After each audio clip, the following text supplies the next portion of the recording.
This is Bharat FM. बजेगा भारत, झूमेगा भारत.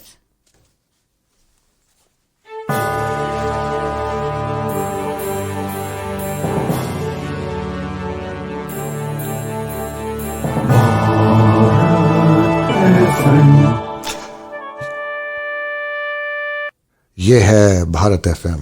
बजेगा Bharat, झूमेगा Bharat.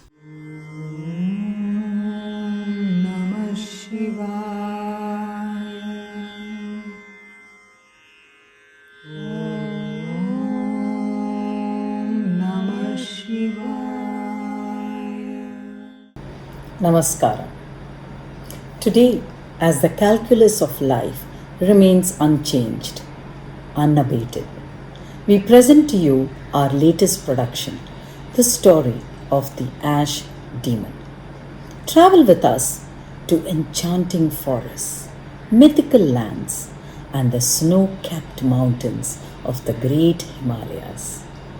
On the occasion of Shivratri, the holy night of Shiva, Anupama Devarajan and I, Usha Venkatraman, present to you the story of the Ash Demon.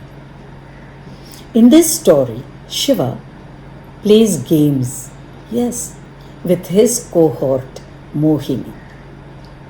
The story of the Ash Demon is from the Indian scriptures and is put together by two artists blending three art forms: classical dance, music, and storytelling. Immerse yourselves in the sacred games of the gods. We begin with an invocation to Shiva, the patron saint of all weapons and the god of destruction. Nagendra हाराय त्रिलोचनाय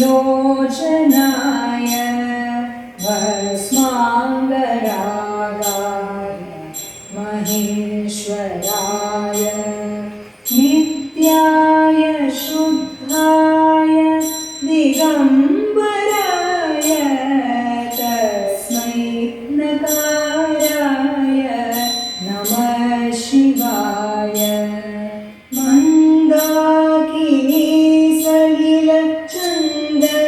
चर्चिताय Nandishwar प्रमथनाथ महेश्वराय मन्दारमुख्य बहुपुष्पसुपूजिताय अस्मै मकार महिताय नमः शिवाय शिवाय गौरी वरदार्चवृन्द सूर्याय दक्षध्वरनाशकाय श्रीनीलकण्ठाय वृषध्वजाय तस्मै शिकाराय नमः शिवाय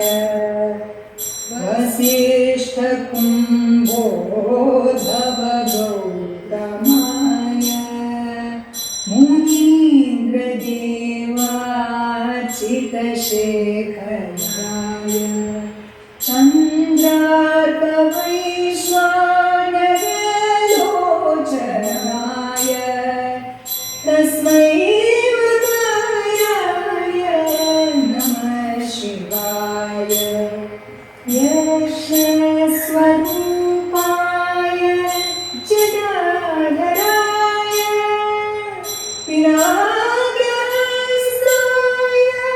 सदाधराय दिव्याय देवाय दिगम्बराय तस्मै यकाराय नमः शिवाय पञ्चाक्षरमिदं पुण्यं यः पठेत् शिवसन्निधौ शिवलोकमवाप्नोति शिवेन सह मोदते. The story that I'm about to tell you is the story of a warrior who wanted to be immortal. The story of a mantra. Mantras are sacred incantation which set up a resonance in the body, an astral resonance, and as you chant it, the veil of delusion lifts, parts ever so slightly, and lets you perceive the Creator behind the creation. This story is also the story of what happens when demon power confronts divine power. Like all stories begin, this story too starts in the same way. And here it goes.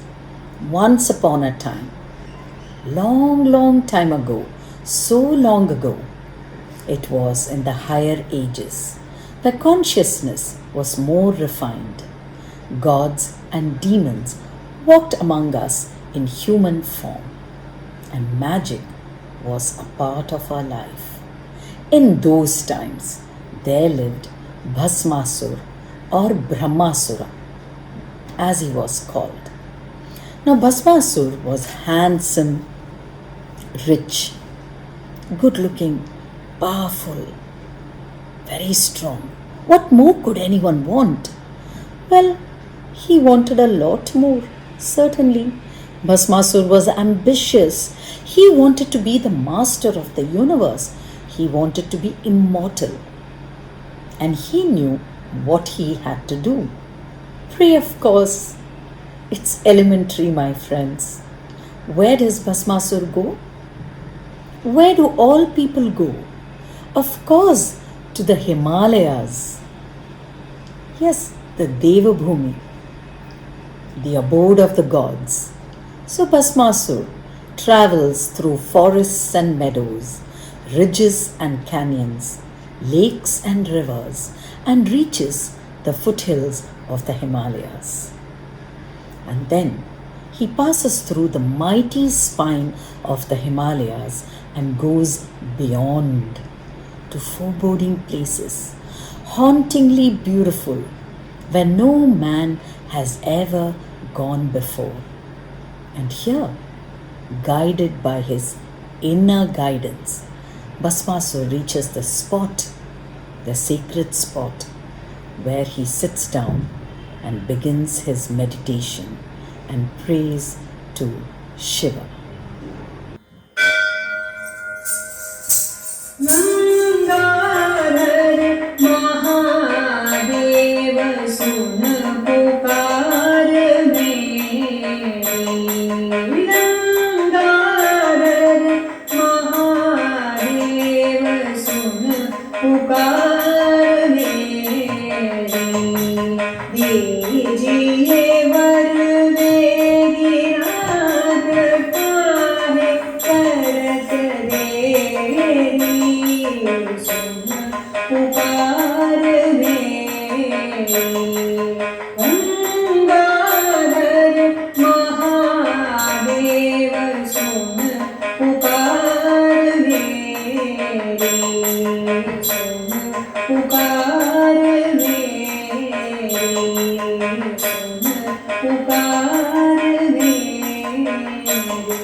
Namah Shivaya. Chanting of this 6-syllable mantra takes one to an uplifted state. Chanting of this mantra also grants one immense power. Bhasmasur keeps chanting this 6-syllable mantra. 10 years pass by, 50 years pass, 100 years pass by. Bhasmasur continues to meditate and chant the 6-syllable mantra Om Namah Shivaya.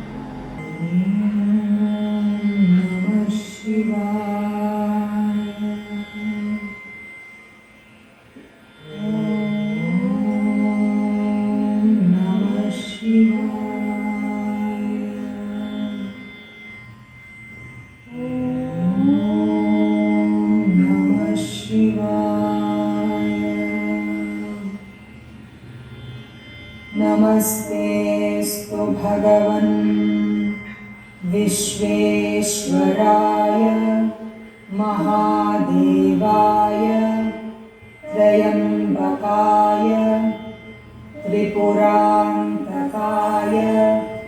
त्रिकाग्निकालाय कालाग्निरुद्राय नीलकण्ठाय मृत्युञ्जयाय सर्वेश्वराय सदाशिवाय श्रीमन्महादेवाय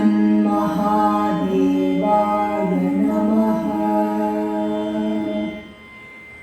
With unflinching determination and a single-pointed focus, Bhasmasur continues to pray and chant the 6-syllable mantra. He undergoes severe austerities. His cells resonate with the 6-syllable mantra Om Namah Shivaya.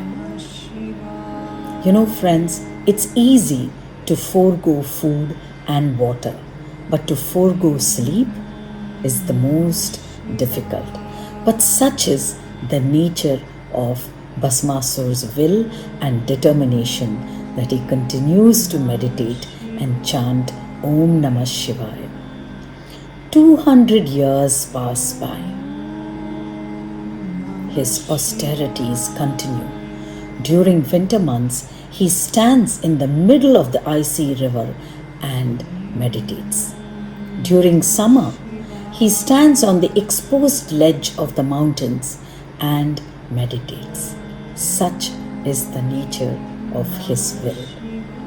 500 years pass and Bhasmasur continues to pray to Shiva. Om Namah Shivaya. Om Namah Shivaya. Om Namah Shivaya.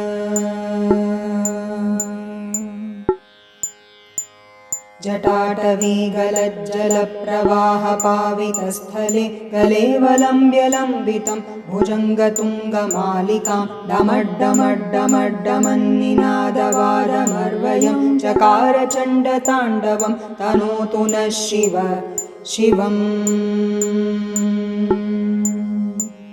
जटाटवी गलज्जलप्रवाहपावितस्थले गलेवलम्ब्यलम्बितं भुजङ्गतुङ्गमालिकां डमड्डमड्डमड्डमन्निनादवादमर्वयं चकारचण्डताण्डवं तनोतु नः शिवम्.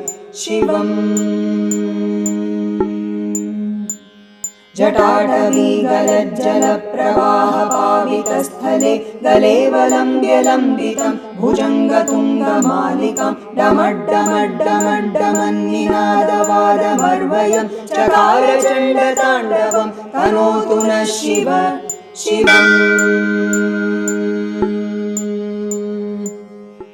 1,000 years later, Shiva, the very embodiment of compassion, responds to Bhasmasur's prayers, answers his call.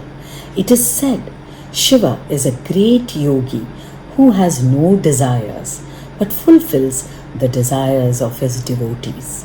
It is also said that Shiva is the greatest friend of devotees and all he wants is his devotees' love. And Shiva never differentiated between his devotees, whether they were gods or asuras.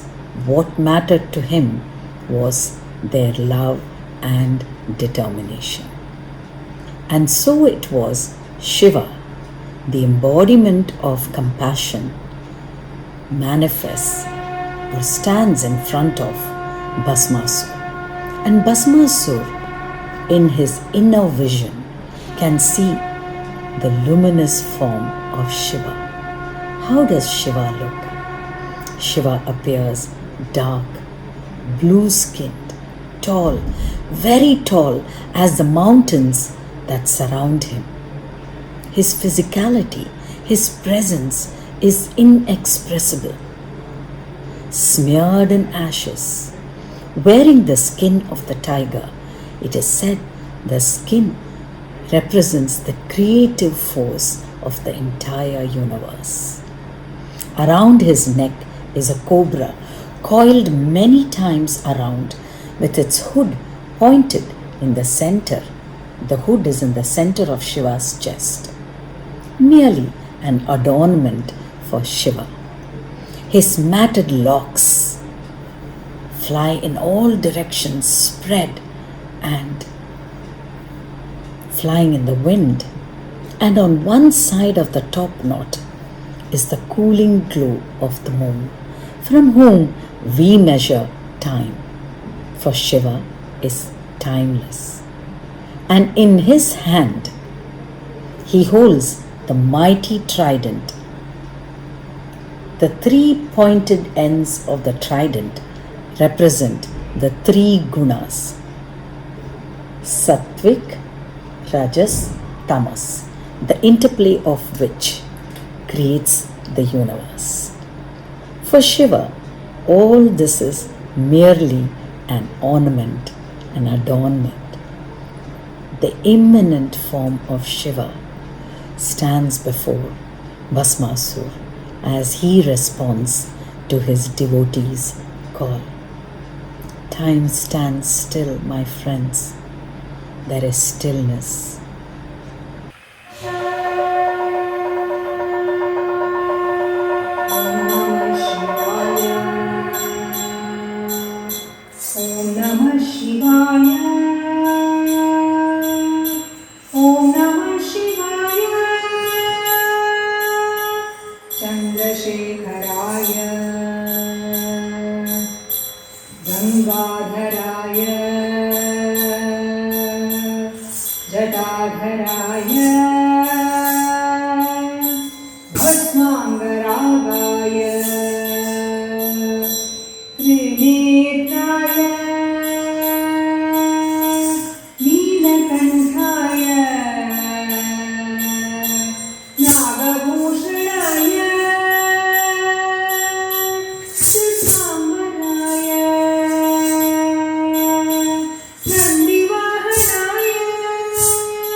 Shiva's voice filled the mountains and the valleys around them. Bhasmasur, my son, what boon do you seek?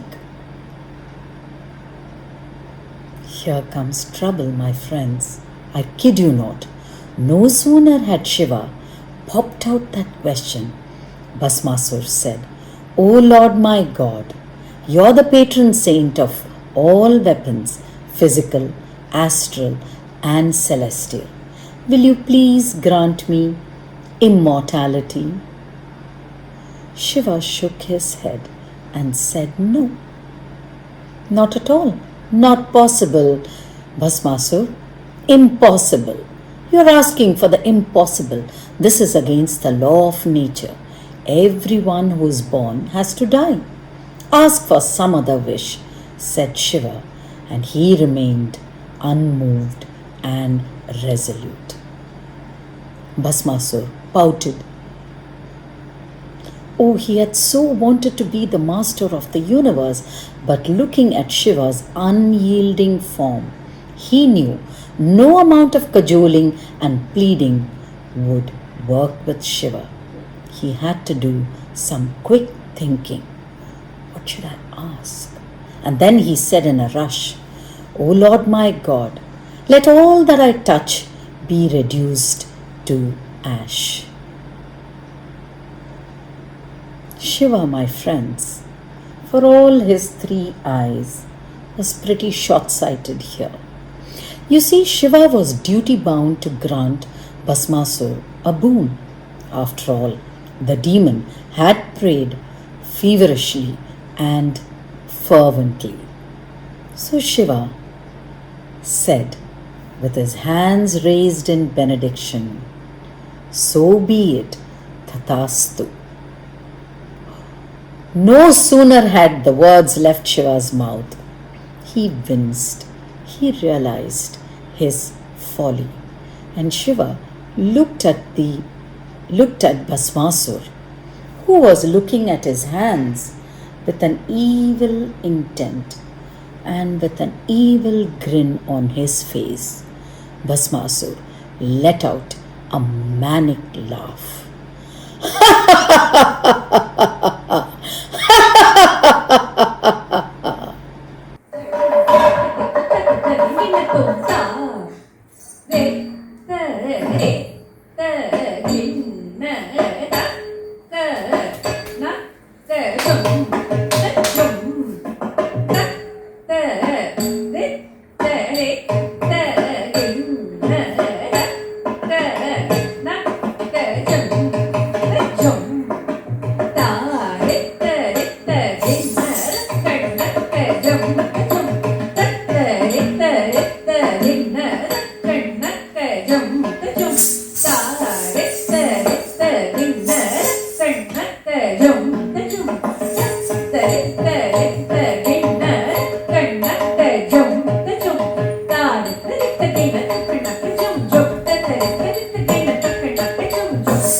Now picture this, my friends.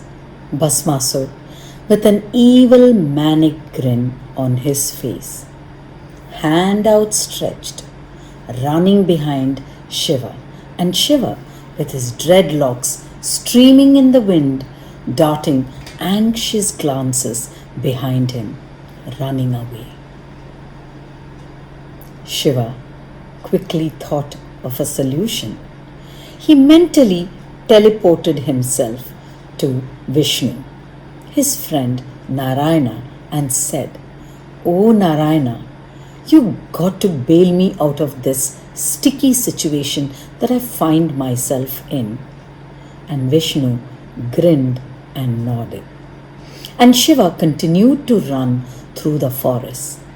And he spied in front of him a thicket. And Shiva ran towards the thicket, plunged into the copse of trees, the underbrush, and disappeared beyond. Bhasmasur followed in pursuit, rushed into the thick underbrush, plunged through the copse of trees, and emerged out into a grassy clearing filled with mist, and stood stock still, gobsmacked, bedazzled. A beautiful forest nymph of surpassing beauty stood before him in the clearing.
Before him stood the most stunningly beautiful woman that Bhasmasur had ever seen in his entire life. So graceful, so beautiful, all curves, duck face, dusky toned, lithe limbed, shapely as a swan, that Bhasmasur was clearly distracted enough for Shiva to make a quick escape. And the Asura blurted out without thinking, "Who are you?" And the forest nymph frowned at Bhasmasur and said, "Sir, you don't come to my house and ask me my name. First, introduce yourself. Who are you?" Feeling like an utter fool, Bhasmasur had difficulty breathing. He took a deep breath and realized that the forest enchantress had asked him a question. And he croaked, I'm Bhasmasur." The nymph laughed. "Now you can ask me my name." Bhasmasur felt silly and he repeated his question. "Who are you?" "My name is Mohini. I live in the forest with my parents and I come every day to this clearing to collect flowers," she said. And she continued to walk in the clearing. Bhasmasur followed and croaked again without thinking, "Will you marry me?" And the forest nymph stopped in her tracks, looked at Bhasmasur and said, "Sir, you are definitely good looking. Anyone would be lucky to marry you." Bhasmasur's heart swelled with pride, for Mohini had called him good looking. And she continued to talk. "But you see, Bhasmasur, when I was a young girl, I promised myself I would only marry a dancer. Are you a dancer?" She looked at Bhasmasur inquiringly. Clearly, friends, Bhasmasur was not a dancer. He was an asura with 2 left feet, knew nothing about the ABC of dancing, but he would slay dragons for this forest enchantress. Taking pity on Bhasmasur's woebegone face, Mohini continued, "I can teach you to dance. If you match my move for move, step for step, Bhasmasur, I will marry you," she said. You see, friends, Mohini's modus operandi was to trick everyone she encountered. And in this instance, in this story, definitely Bhasmasur was her prey.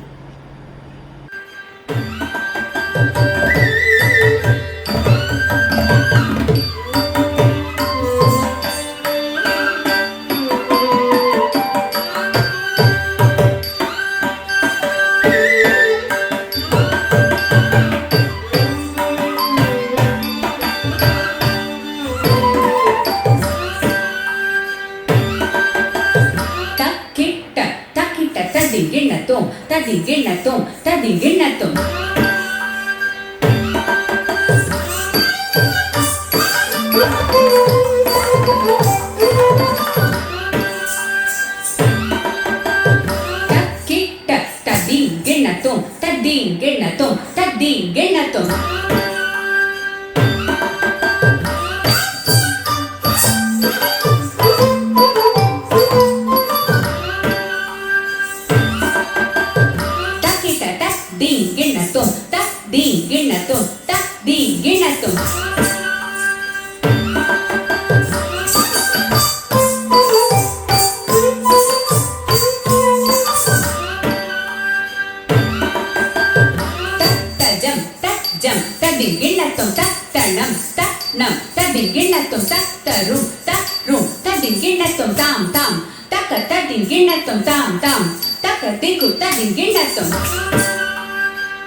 taka jenu tarkadum tarkadum tam tarki taka jenu tardi taka jenu tarkadum ta tarkadum ta tarkadum tarkadum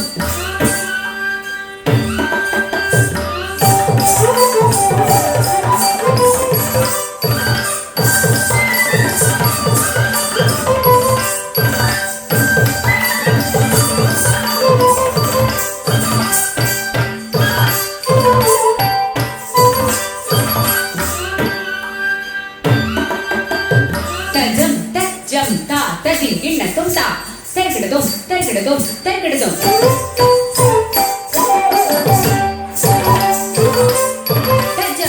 tajam ta tadinginnatum ta tarkadum tarkadum tarkadum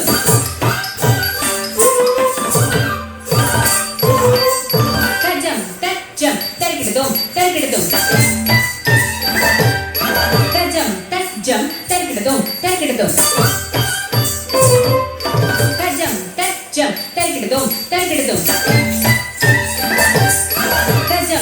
tajam tarkadum tarkadum tajam tarkadum tajam tarkadum tajam tarkadum tajam tarkadum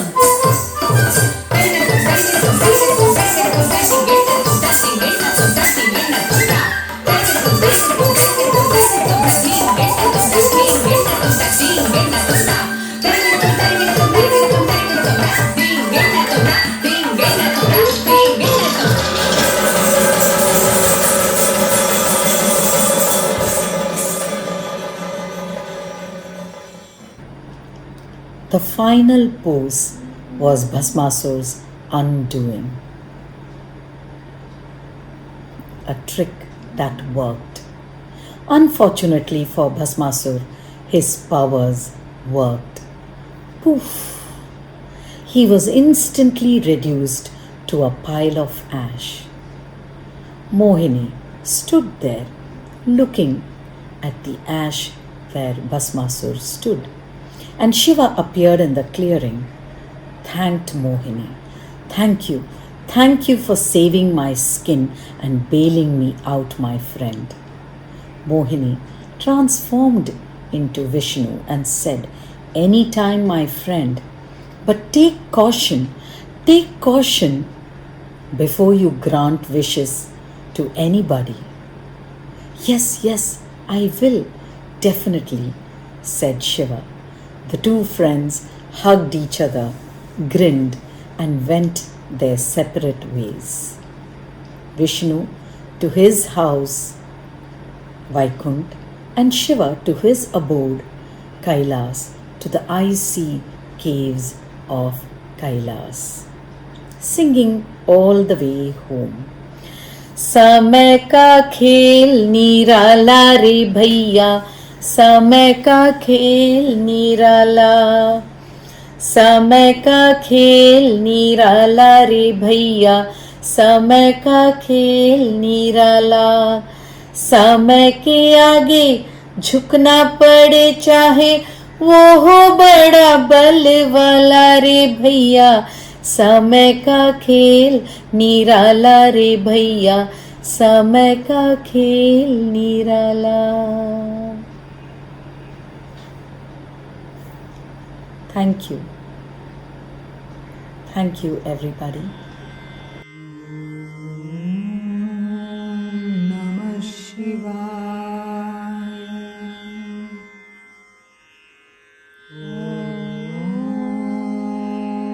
Namah Shivaya. This is Bharat FM. बजेगा भारत, झूमेगा भारत.